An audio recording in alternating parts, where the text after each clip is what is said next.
This podcast is proudly supported by College Aid Services, Earnest, and College Ave, partners committed to helping SASFA members connect with one another and strengthen the community.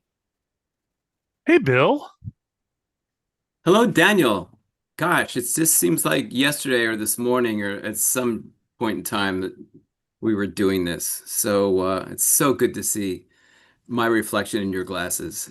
Thank you. Yeah, it's so good to see you as well. I've missed you, Bill. I haven't been 24 hours since we last talked. We're going to dive right into this. Hi, everybody. Bill Ayers, and we're with the Swoonpies live feed from FSA.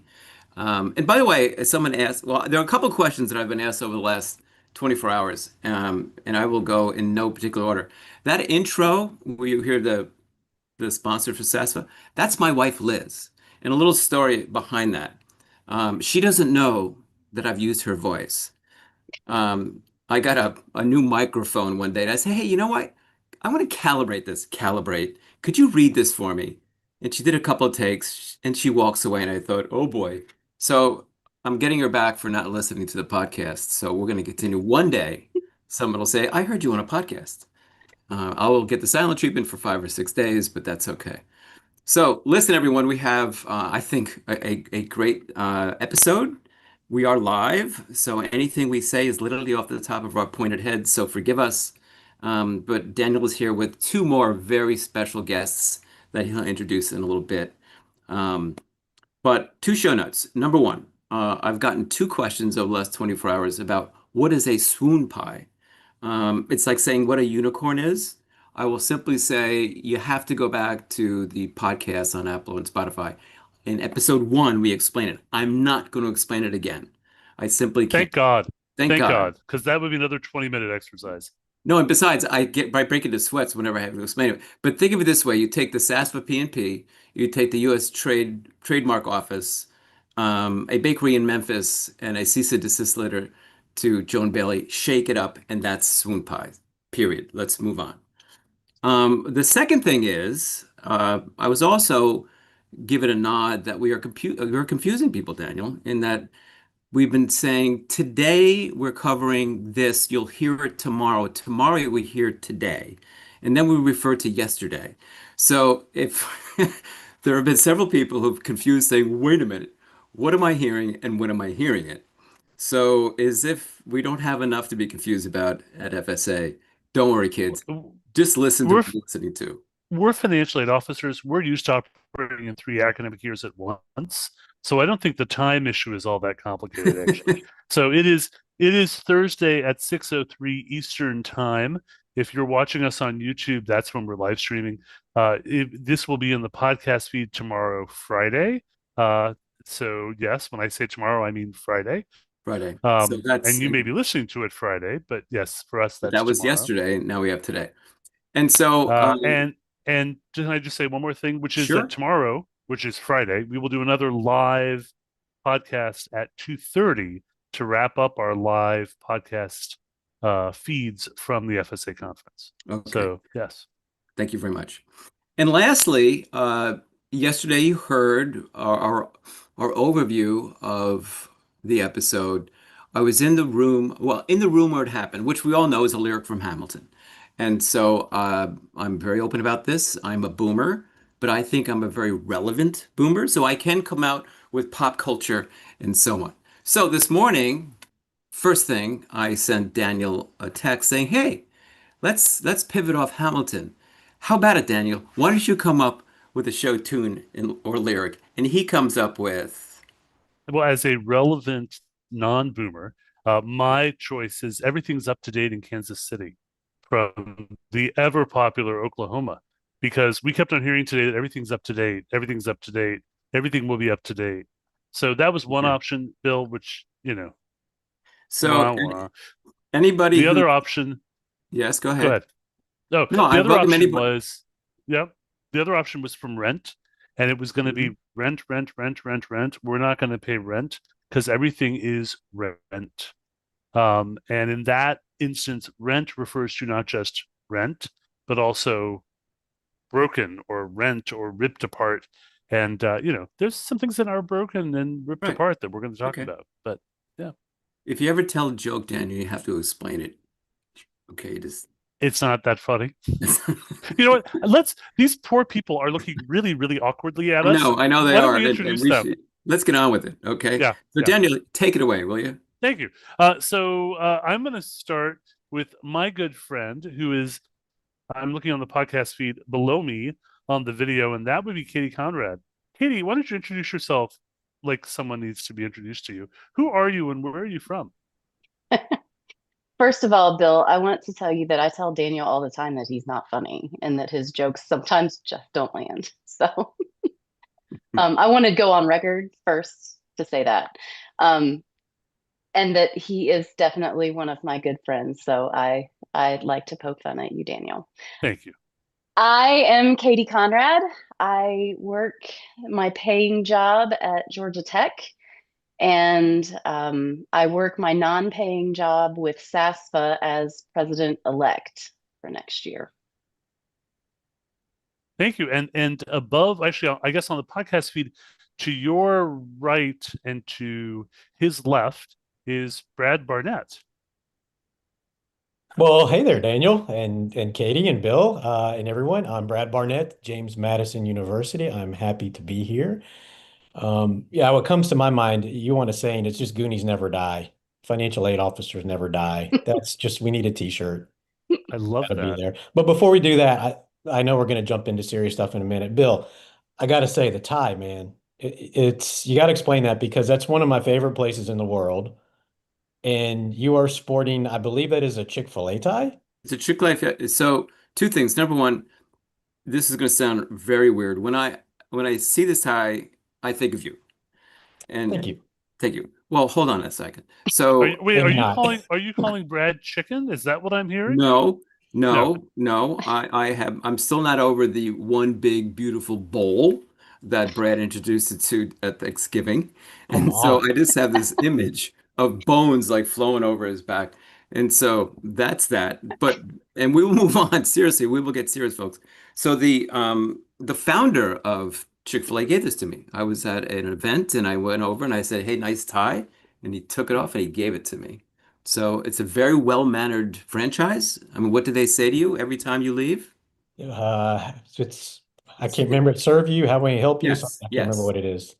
They're very good people. So yes, I got this from the founder of Chick-fil-A. If So you want to thank you. So smile, go, but first of all, that's very impressive. Second, if you want to smile, go to YouTube and Google Tim Hawkins Chick-fil-A song. Okay. He's a comedian. There's about a minute and a half, 2 minute clip of a Chick-fil-A song he wrote. You will smile and be hungry. Okay. Well, thanks for noticing. I appreciate it, Brad. Yeah, thank you. so I will say we have 39 anxious viewers watching us who would love us to get to the actual content of today. Let me before we do that, let me give a shout out to some of them. Hello, Carrie Short from Baldwin Wallace U in Ohio, and she is a proud SASFA member. Reminder, you don't have to be in our region to join us. Thank you to you for joining, and thanks, Carrie, for all you do for all of us in the profession. Rivka Weinberg from Truro College, LA. We have our friend Christy from ETSU, Quillen College of Medicine in Tennessee. Lori Lewis in North Carolina. Hi, Lori from Elon. Craig Slaughter, by the way, says it's true that I'm not funny, Katie, so he agrees with you. And Carrie also says 525,600 minutes until we get any clear answers from the feds. Nice So, one. yeah, there you go. And also Jordan from Bishop State in Mobile, Alabama. So we have quite a crew. Feel free, and with that, 2 people have left. Feel free to let us know where you're from and ask any questions you might want to get answered as we go. But let's, in all seriousness, we've already wasted 9 minutes of your time. Let's turn to the actual meat of the day. This was another big day in FSA conference world. So I want to start with the most exciting breaking news this morning from Nicholas Kent, Undersecretary of Education. Brad, do you want to give us that breaking news? And it literally was so exciting, it was immediately posted on the financial aid follies. But go ahead.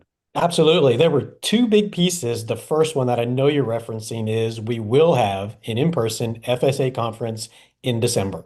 And at that point, that's all we know. There was no details about where or the exact time frame, but they committed to being in person in December. So that was the first big piece of breaking news that he dropped on us. Very exciting. Um, and I was actually referring to the other breaking note. I was talking about that one, but there was the other one for those of us that like to spend our days with a cup of coffee and an NPRM.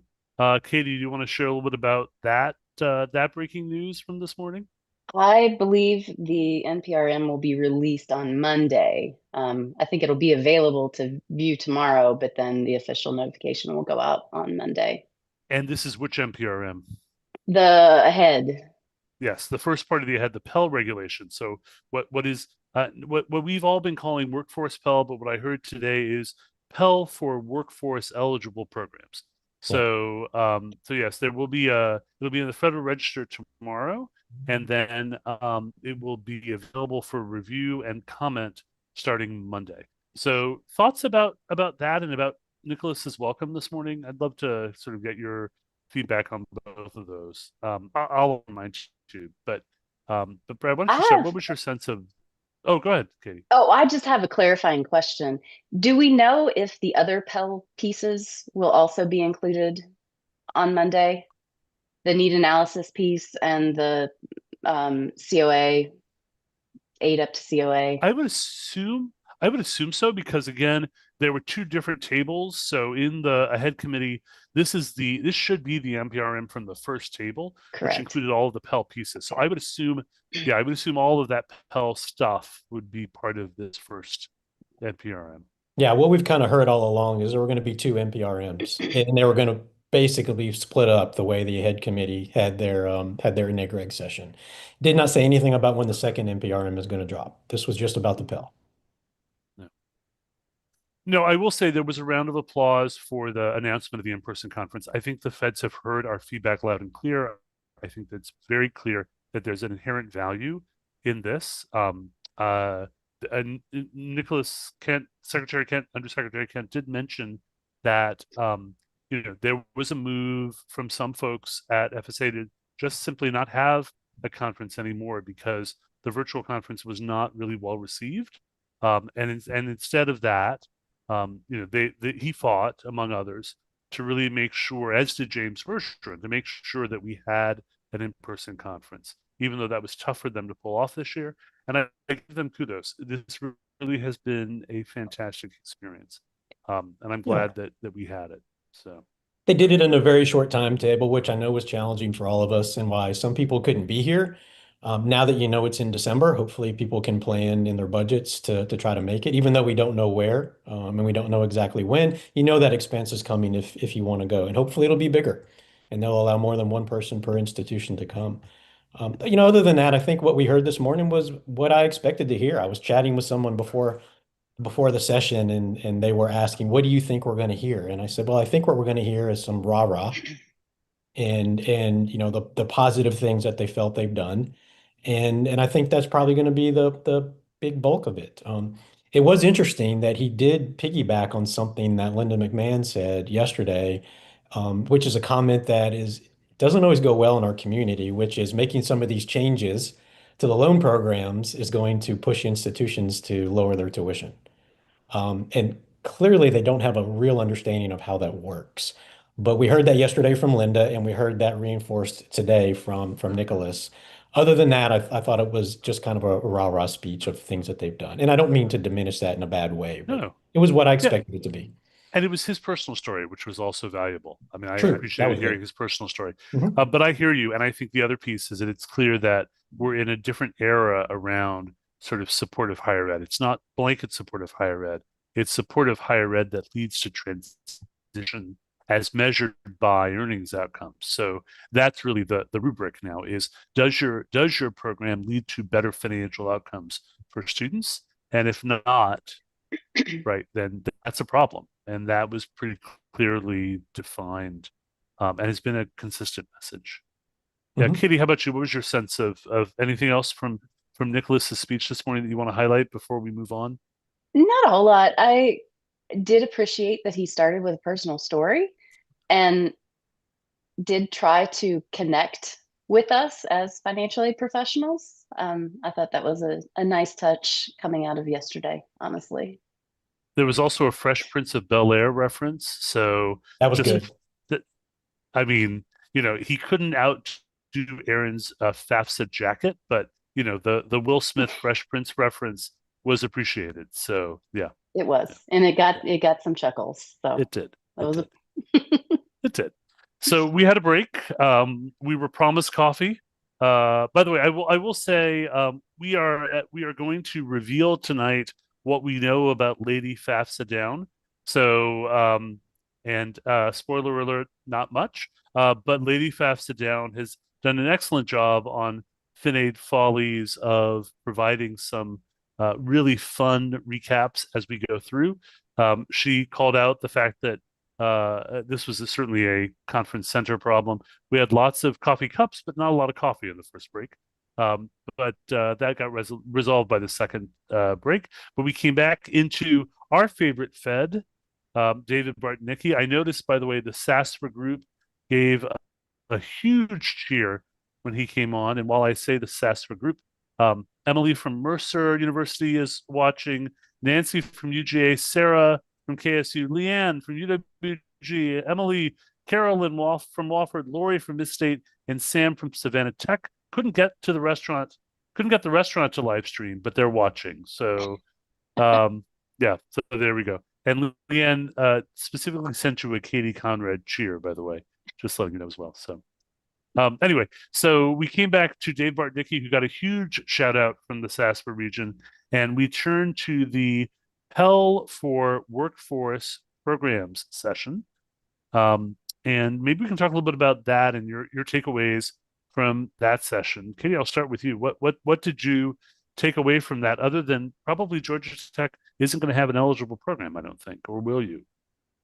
I don't think so. But I will say that it was so nice to have Dave there presenting. And it's been a while since we've seen him present in person like that. I was the whole time thinking he was going to fall off the stage. So when he called himself out on that, I was like, I am totally the one who is making bets that you are going to fall off that stage walking back and forth. But it was a very engaging presentation of, I think, information that probably won't apply to me in my current professional career. But it was good information. And I would say, and I've told some friends who weren't able to be here, that if you watch nothing else, you need to go watch that presentation, especially if you think you're going to have these programs on your campus, because it was very informative. Yeah, Brad, how about you? What did you take away? I agree. I think it was really reinforcing of some things. A lot of people on our campuses think workforce Pell is what they hear, and they can just create a program, and tomorrow we can go out and award a grant for it. I appreciated Dave's rephrasing to make sure that everyone understood this is Pell for workforce programs. This is not a new Title 4A program. It is not a new grant. It is still a Pell grant. LEU rules still apply. Pell awarding rules still apply. This is just another program that you can give Pell grants for under certain conditions. And then he went through the various rules associated with it.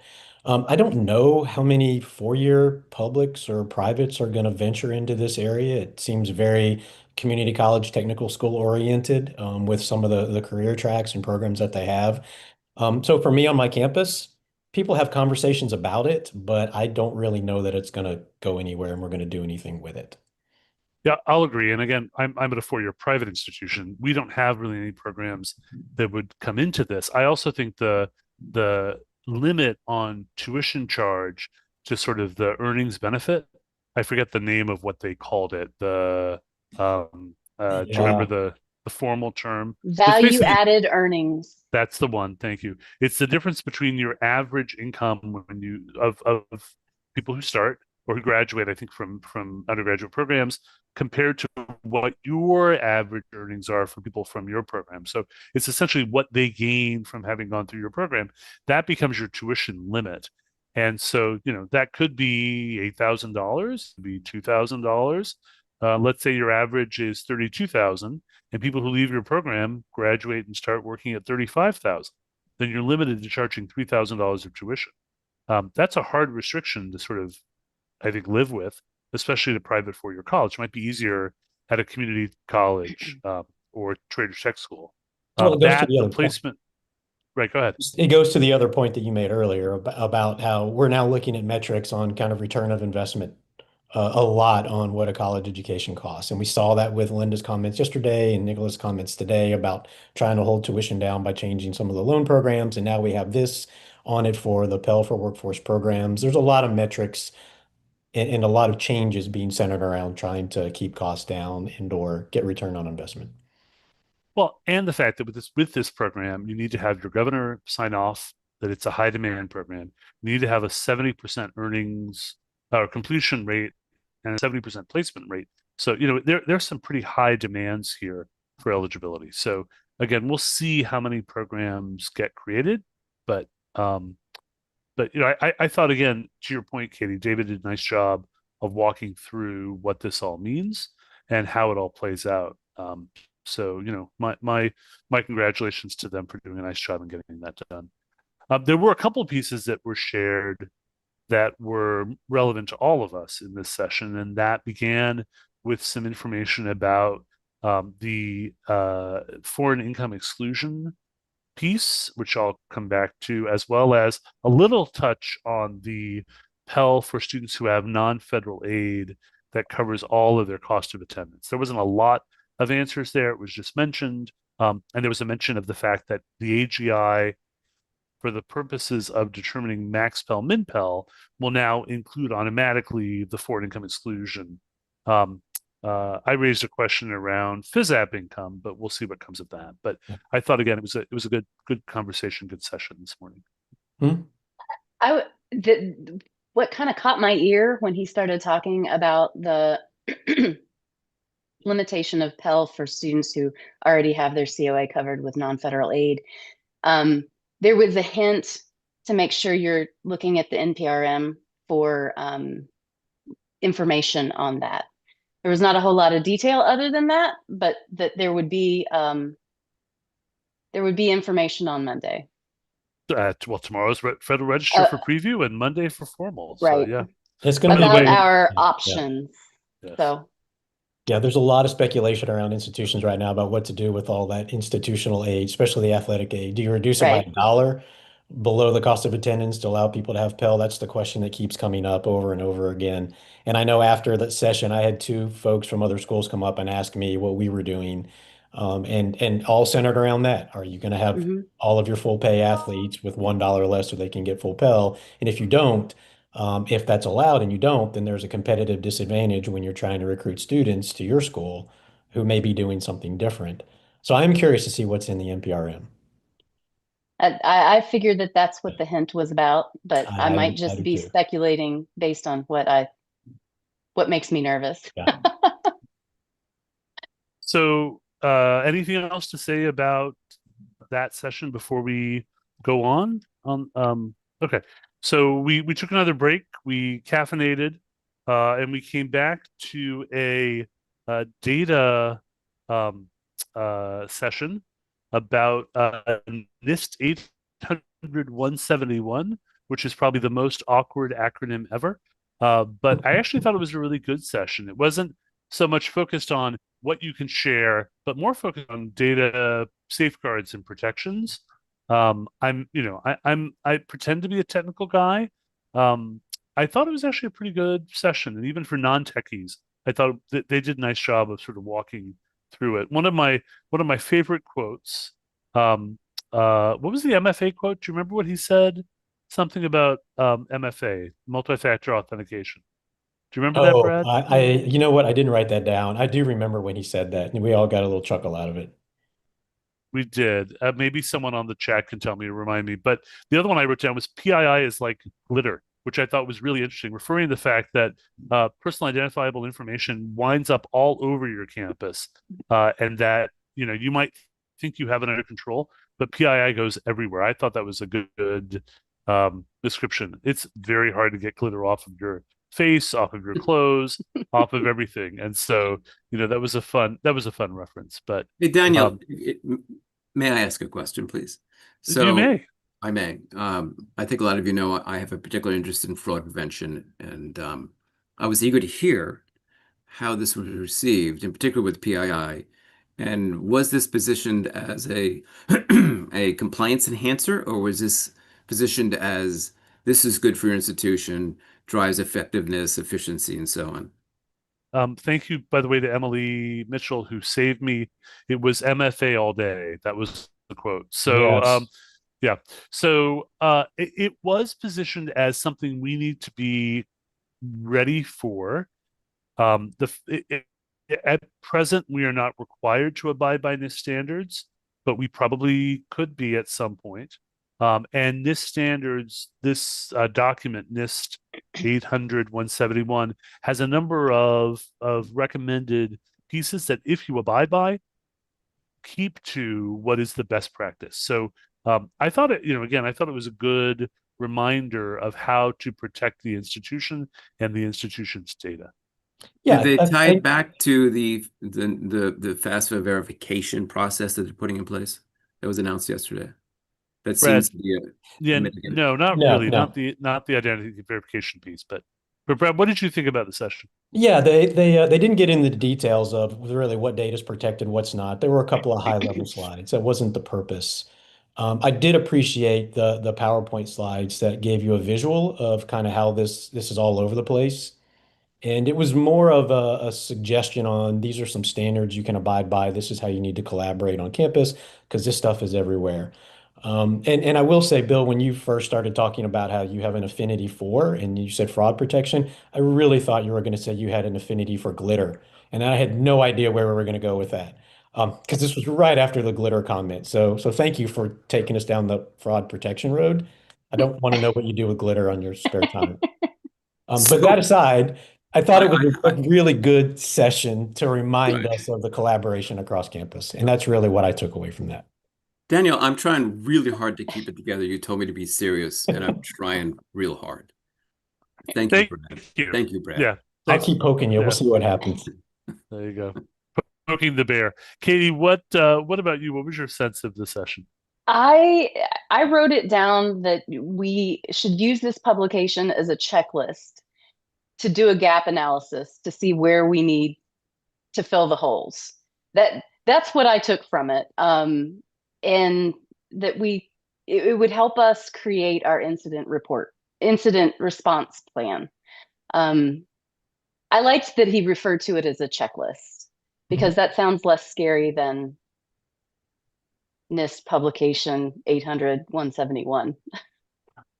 Yeah. And I pulled it up on my phone during the presentation and started looking at the list. And it's not, there's not anything in it that's going to be a surprise to all of us. It's best practice. So, I have a period of time where passwords expire if they're not used. When someone leaves your institution, have an immediate process for ending their access. These are all best practice things that I think most of us are doing, but it's always good to have a list of things to check yourself against. All kinds of issues. Like I'm sitting here in my hotel. I logged into power fades tonight, right? Managing remote access, that's a huge risk for institutions. So, do you have a VPN? Do you not have a VPN? What's the practice around that? How do you protect data transmission as it goes back and forth? I think all of those are really important pieces that come out of NIST. Yeah. So it was a good reminder of what we need to be focused on. No. Yeah. So, by the way, I don't know if I can read this, but I'm going to do it anyway. So Rivka, I think it's Rivka, in the chat quotes that glitter is known as the herpes of the craft world. So I'm just saying that is our lesson for tonight. And you heard it here first on SASPA, Swoonpies, and Money. So that is awesome. That should be a bumper sticker or a T-shirt or something. Well done. Thank you. Yeah. And I will not edit that out of the podcast tomorrow. That actually could be the name of the segment. And Thank you with so much. that, we're down to two viewers live on the. No, I'm just kidding. We're still at 37. Okay, so moving on. We had another. No, we had lunch. Right? Yeah, we Yep. went to lunch after that session. We came back to what was billed as a servicer session, but it actually was really much more on loan repayment. I think the description did them a disservice in this case. I actually found I was torn about whether or not to skip this session. I'm glad I didn't.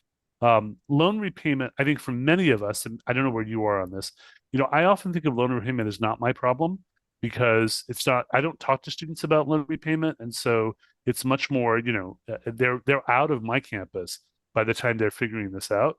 But I'm actually really glad I went to this because I learned a lot about what's coming in the new loan repayment pieces. So, thoughts about what you took away from this, Katie? We'll start with you.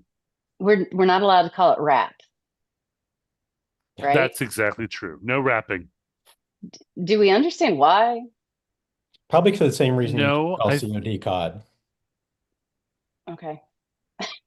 And we still don't know what it's that the reason is. it's the repayment assistance program. Yeah. Right. And but we can't make an acronym out of it. No. Okay, very good. I'm sorry, Katie, I missed that. And why can't you make an acronym out of it? Oh gosh, here we go. Just Please- ignore him. please Just stop. ignore him. I'm not sure. Brad said that it was because we call COD COD. I never call it that, by the way. That is incorrect. Don't call it COD. It's COD. So when COD first came out, there were people calling it COD. And There then are still people calling it COD. there are, and we very quickly got reprimanded and said don't call it COD. So, now I'll say common origination and disbursement. I did hear somebody say COD at the mic. And then RAP this morning, they basically said, yeah, we're not calling it RAP anymore. We're now calling it Repayment Assistance Program. Who knows why, Bill? I don't know. And then with all love to Eric, who did a great job. Yeah, he kept on tripping up and saying rap for the rest of the presentation and correcting himself because he's not supposed to be calling it rap. I love Eric. He did a great. I really did. It was fantastic. Yeah. We tried to give him a Dave Bartnicki-esque cheer. He was promised one. I don't know that we delivered, but I thought he did a really wonderful job walking through the repayment plans. It's a dry topic if it's not your area of interest, but again, I thought he did a really great job as well. But yeah, so rap is what we will call it for the rest of tonight. Just like we'll probably call it OB3, even though they're not using that name anymore either. But yeah, so what did you learn about RAP versus the tiered standard, Katie? That the principal will always decrease by at least $50 a month, even if that's not what your payment is. So I guess it's the rest of the payment is being fronted. Yeah, well, at least 10, right? Depends on where your income point is. But yeah, I think that was great. So the two pieces of news about the repayment assistance program, and I will wrap this news. The two pieces of news that I really thought were fantastic is you can't get a negative amortization. So any interest that is unpaid will be forgiven. And you'll always get at least some principal reduction. Depending upon your payment level, it would cap at 50 if there's no other pay, but no less than $10 a month would be reduced. And after 360 on-time payments, your RAP loan would be forgiven. So those are all really good things in this program. Yeah. Brad, thoughts? I thought the session was great. Eric did a great job in explaining these two new programs. And we're in a transition period because it's very different whether you had loans before July 1st, 2026 or after, what happens and when things happen. And he did a great job going through that. And I love the math and the examples of how the repayment assistance plan works. I think it was very clear in how that was articulated, something that we can all understand. I remember years ago, and I won't name the state that I was in at that point in time, but I attended a conference somewhere, and there was a lender partner who did a concurrent session on all the federal student loan repayment plans. And as part of that, he gave all the participants, so those of us financial aid administrators, a quiz on the current existing repayment plans. And let me just tell you, the whole group woefully failed Yeah. because there's so much complexity to it and it's so hard to understand. And like you, Daniel, I think a lot of us probably don't spend as much time in it as we do with other things because it's an after they've left our campuses kind of a deal. What I really like about the two new plans is they're easier to understand. And there's really not a reason why all of us can't wrap our heads around this. Nope, pun intended. Yeah. Yeah. See what I did there? Yeah. And then be able to better educate students and parents on how this works, specifically with the difference with plus loans, because plus loans will only have one option.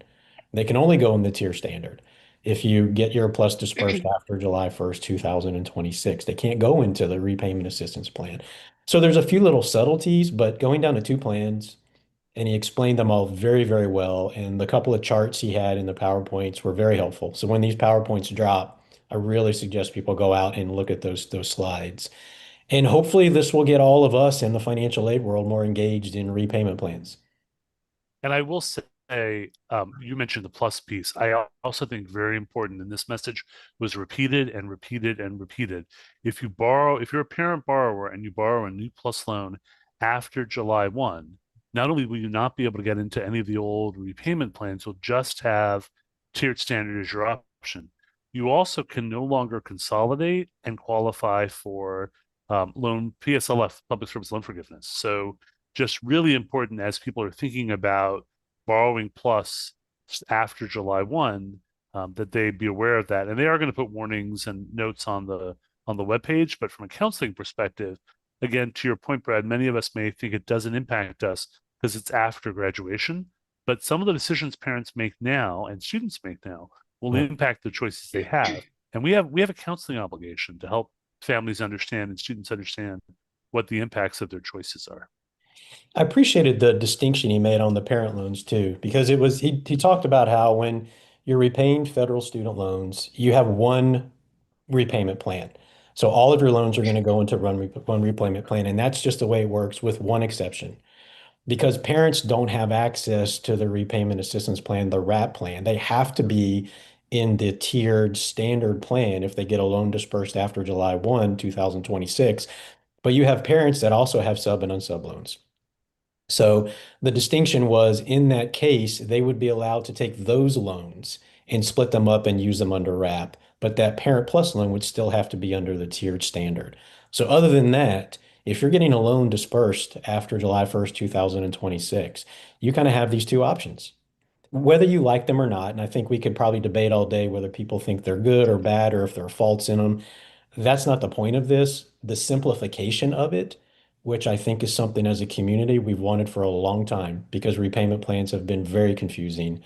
I think we have it in this, in that we're going to be able to do much better counseling and understand what's going on the back end. So I will say the four-letter word that starts with S and ends with Ave. So save came up. It's maybe our current favorite four-letter word. There was a court decision this week. Both of my kids' loans are in the SAVE program, so I have personal interest in this, the SAVE payment plan, which means at this point there is no payment.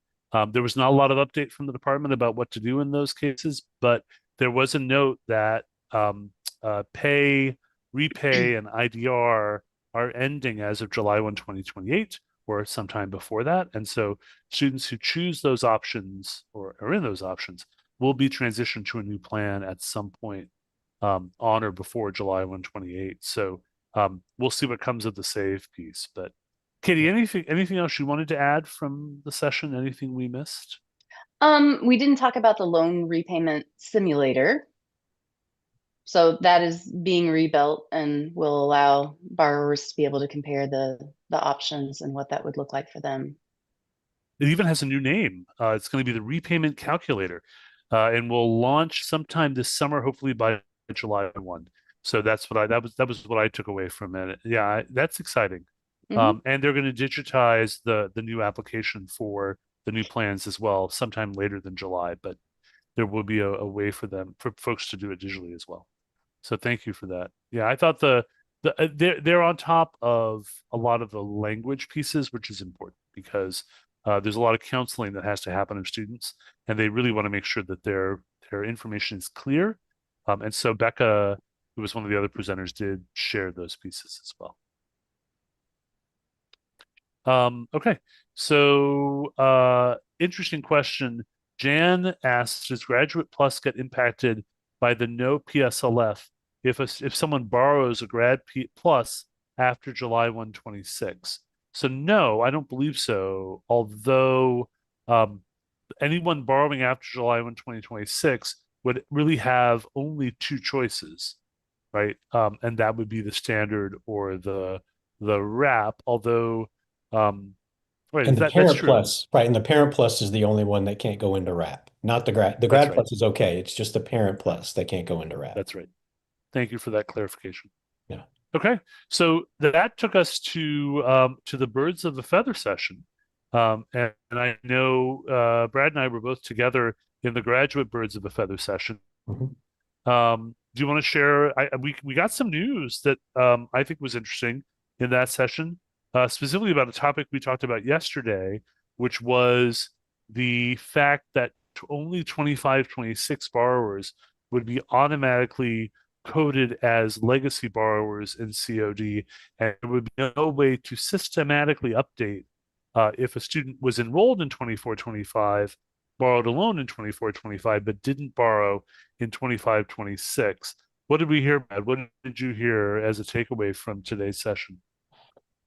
Not good. And I think the department is doing their best and really trying. But what we heard is in those situations, we actually have to make a call to COD and have a conversation with them about how this student is actually a legacy bar, even though they're not loaded as a legacy bar. There is no button or flag that we can actually flip or punch or press in order to override it.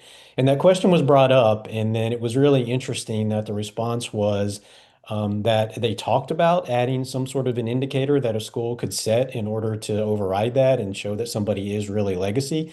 And they decided not to because they actually want the phone calls so they can learn and understand the situations and the scenarios that are impacting somebody who is not being classified as a legacy when they should be.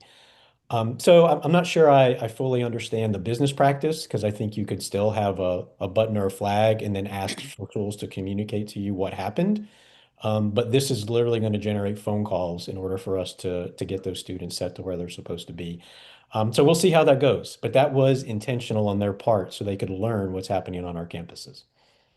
And it also is clear that there'll be situations where we need to do the opposite. They may have it coded as a legacy, and we'll have to communicate that person is not a legacy. Correct. So again, in those situations, we would have to call COD. It was clear that if the person already has a loan, we could call and identify that for them. But if not, we'd have to wait until the origination went and didn't succeed. So, for example, if someone was enrolled 24-25, 25-26, but there's no current COD record, and they're going to borrow in 26-27, there'd have to be a phone call after origination. Yeah. So that's going to be difficult as well. So yeah, that was not great news, but hopefully there'll be some rethinking of that. My thought is I'm going to run a list of all of my people and give them all the SSNs on one phone call, maybe a 3-hour phone call, but this is going to be a problem because there are a lot of people who don't borrow every year. I would How do I get hope, them coded? and they didn't say anything, so this is just Brad's speculation or hope or whatever you want to call it. I would hope that behind the scenes, they're ready to put some sort of an indicator once they get enough phone calls to really understand what's going on. Otherwise, this could be a pretty bumpy ride for some of these students who we need to adjust their legacy status. It's going to be one of these hurry up and wait situations. Yeah. The other thing that came out, and I did want to talk about this, and then I see the clock. We are speeding through the hour. The other thing that came up, and we're now at 41 watchers, so thank you all for staying. Um, uh, the the other piece that came up was about grade level. I just want to talk for a minute about grade level. I don't think we talked about this yesterday. There are now 6 new grade levels that are being introduced for graduate students, and those are, let's see if I go through them from memory. Graduate student was never a professional student. Graduate student was a professional student. Professional student was never a graduate student. Professional student was a graduate student. Concurrently enrolled graduate student and concurrently enrolled professional student. And by concurrently enrolled, they mean they're in a combined program, and over 50% of that program is either graduate or professional. So those are 6 new codes. They have a number from, I believe, 8 to 13 is the grade level code. But that grade level code is not going to be on the FAFSA. The reason this is important is because many of our systems loan originate in the COD record. We're going to have to tell COD what grade level the student is, 8, 9, 10, 11, 12, 13. But where is that grade level going to come from on our system? So power fades, I know, because the system I use. When we originate a record for loan origination, they pull the grade level from the ICER, and that's the grade level that gets sent. When there's a disconnect between that and our local grade level, that becomes a problem we have to resolve. But if the ICER doesn't have a value for that, I don't know where this grade level value is going to come from. So I did bring that up today because, again, I think from a systems coding perspective, I know, Brad, you're on PeopleSoft, Yeah. Katie, you're on Banner. I don't know if you know for either system how this works, but that I think is going to be an area of concern for folks. Yeah, it's connecting the dots. And I honestly, Daniel, I don't know where that comes from in PeopleSoft. So I have a note to myself to talk to the tech folks in our office to ask that question. I believe it Yeah, does come yeah, from the unless you're ICER. setting it someplace. In PeopleSoft, I think it comes from the ICER as well, and it does in Banner. So Makes sense. those are problems. Yeah, so I did confirm because we have a new ICER layout. The ICER layout that was updated in February does not have those grade levels. So either systems have to build a new grade level field somewhere, which then you'd have to populate, or right, there's got to be some way for it to be coded, and that's not a small thing. Yeah. And this is for the new limits, right? So we It have is. to. It's important, It is. yes. But Just a skosh. the student may not have been enrolled in that program at our institution. So then we would also be pulling from transcripts or. Well, that's a good question. That's a really good question. When they put that slide up, I'm like, who knows? Who knows this information? Where is it coming from? That's a great point. It's going to feed into NSLBS and will impact the aggregate limit. So the question to your point is, where would it have been found previously? We don't have a good answer to that. So, but that's a question to ask tomorrow. That's a great point. I hadn't thought about that, Katie. Yeah. Wow, I thought of something you didn't think of. Okay, mark the time. Somebody write that down. 6:48 p.m. on what is this? March the 5th. We got it. There you go. Daniel, there was another big thing. I'm done. Drop the mic. There was another big thing talked about in our session today, which hasn't been discussed at all until somebody brought it up as an open question to the presenters, which was, will there be any way in the Grad Plus app to stop non-legacy borrowers from actually submitting a Grad Plus app at studentaid.gov? And the answer was no. There is no way. Anyone can go in and have access and submit a Grad Plus app. And they were very clear that it's going to be the responsibility of the school to then determine whether that student is actually a legacy borrower or not and process that app. Now, with that said, they did say they are completely rewriting the application, and they're going to try to put language in it that will discourage people who aren't grandfathered or legacy borrowers from actually completing the app, but there's no way to stop them from doing it. So on our campuses, when we get a Grad Plus application for somebody, we can't just assume that they are a legacy borrower because they have not been screened before they submit that application. We're going to have to find a way internally to know whether or not that's an application that we should process. Thank you for that. And also, Brad, the point was raised that will generate a credit check. And so for someone's credit score, that will have an impact on their credit score based on number of inquiries. So that's a really important point, and thank you for mentioning that. Yep. So I am looking at the time. It is 6:49. I promised a big reveal about Lady FAFSA Down. So Lady FAFSA Down, if you're watching, are you one of us? Let's see who. If you're not familiar with this, Lady FAFSA Down has been posting wonderful recaps on the Financial Aid Follies page. One of our admins of the Financial Aid Follies page does say she knows the identity of the individual but refuses to give it up. So I'm gonna offer a chance to take a guess. Katie, who do you think is Lady Fafsa?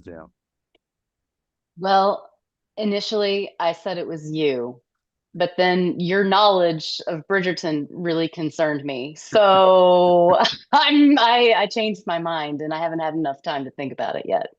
Okay. And by the way, the folks at NASFA, there was a pool at NASFA, evidently. Joel told me that it was also me. So I will unequivocally say this evening, this is breaking news. I am Not. not Lady Fafsa. Brad, any guesses for you in terms of who it might be? I have no idea. Apparently, I am just not hip enough because I don't know this show. I don't know anything about it. But I have heard a lot of chatter today from people trying to guess who it is. So I couldn't even venture a guess. And Bill, do you have any thoughts as to who it might be? Oh, I have thoughts. Do they involve glitter? Anything you want to share?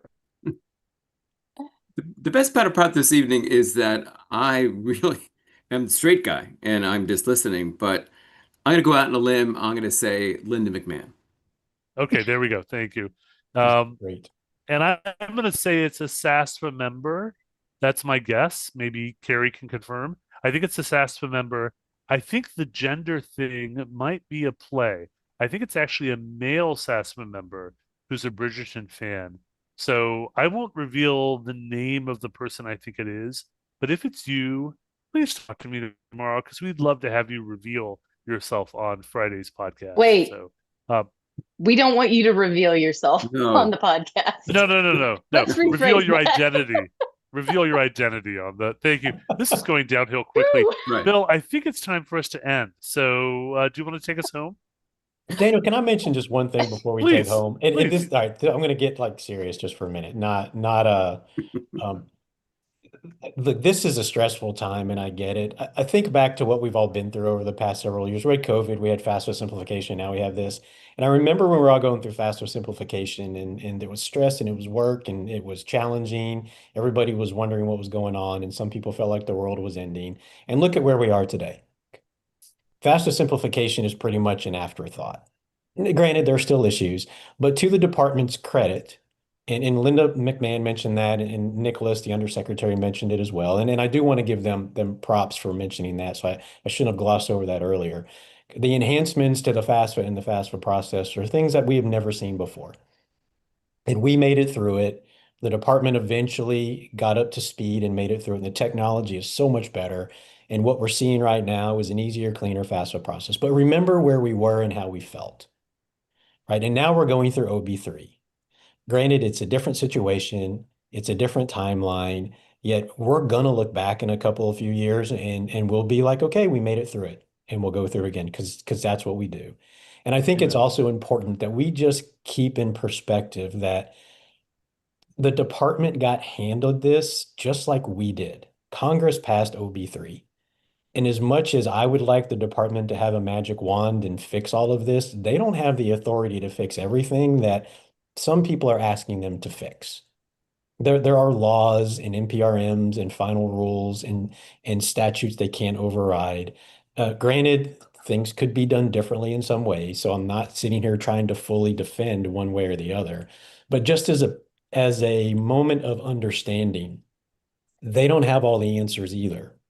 And we don't have all the answers, and we're all trying to figure this thing out together.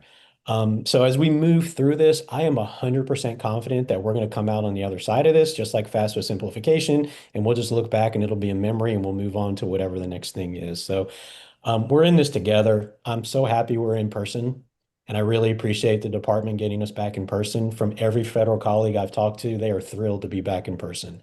And I fully believe that they enjoy being here to talk to people and to figure stuff out. So thank you to everybody who's here and whoever's listening to the podcast. I mean, good on you. Well done.